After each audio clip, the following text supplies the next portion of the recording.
stirring fight back there in the second half. What was your message to them at half time? At half time, it was the same as before the game. It was to be brave and to take the game on. I thought even in the first half and the second half, I thought we dominated majority of the game.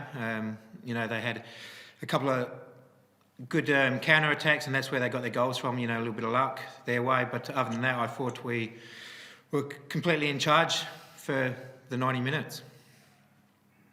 And then when they went down to 10 men, you really sort of put your foot on the pedal there? We had nothing to lose, so we went all out attack. The spirit that the boys showed, the fight that they showed, the commitment that they showed, I couldn't be any prouder.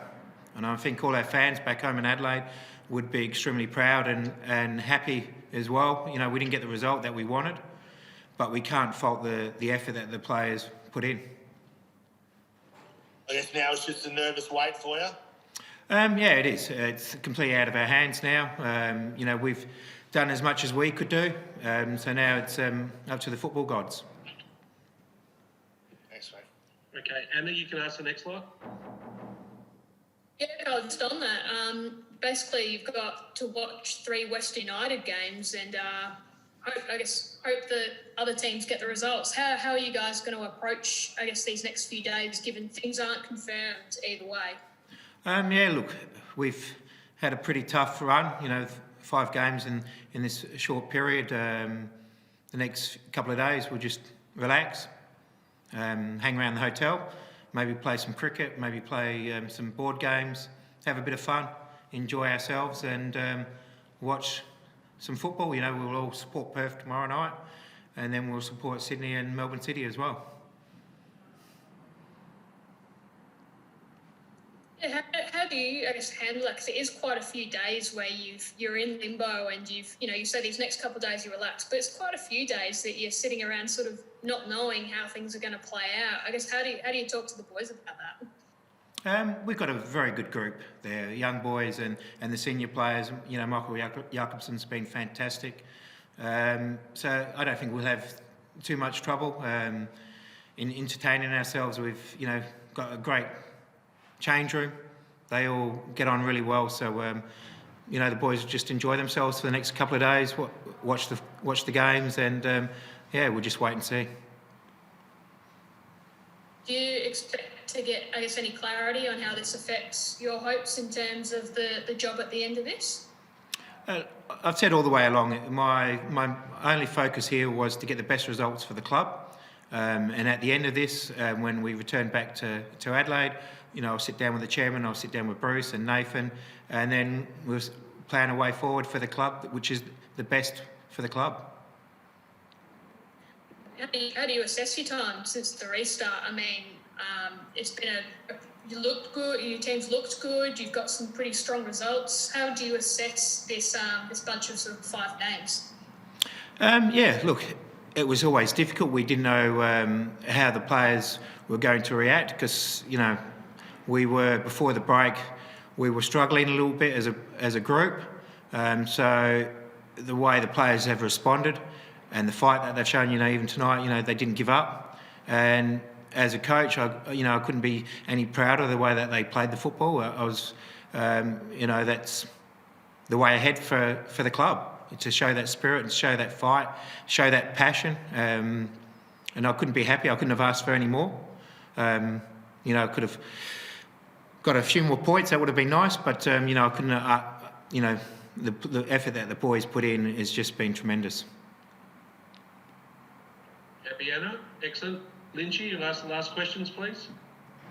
Yeah, Carl, interested to hear you think you dominated all facets of the game. I think most people watching it felt City were quite a bit superior in the first half, but you certainly dominated the second half and were unlucky not to win. Just explain your thinking about that first half, because you've gone in 2-0 down, which is not usually what happens if you do dominate. Well, if you look at the balance of the game, you would see that we had most of the possession.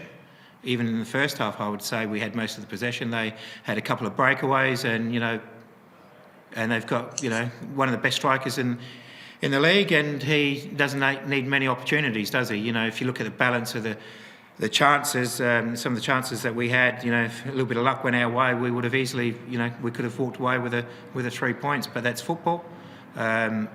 You know, I think at times, maybe in the first half. No one would argue with you on that from the second half and the last 20.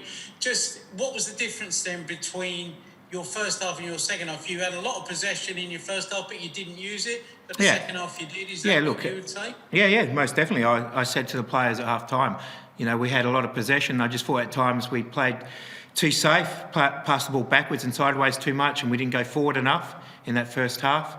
And you know, I think it was the last 10, 15 minutes where they sort of then got into the game, and the space was just too big for us to keep pressing. And that's how they, you know, got their two goals. Our space was too big in the midfield for us to win the ball back, and we sort of addressed that at half time. And other than that, you know, I was very happy.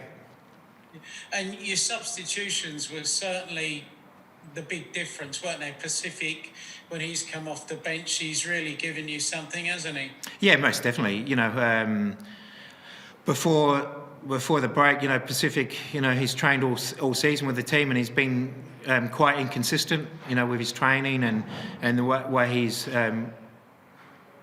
gone about things. And then since we've come back, he's been tremendous. You know, you couldn't have asked for any more from Pass. He's been fantastic, and that's why he's been given those opportunities. And he hasn't let himself down. I thought he has been tremendous. And now that's up to him now is to keep that going for the next season.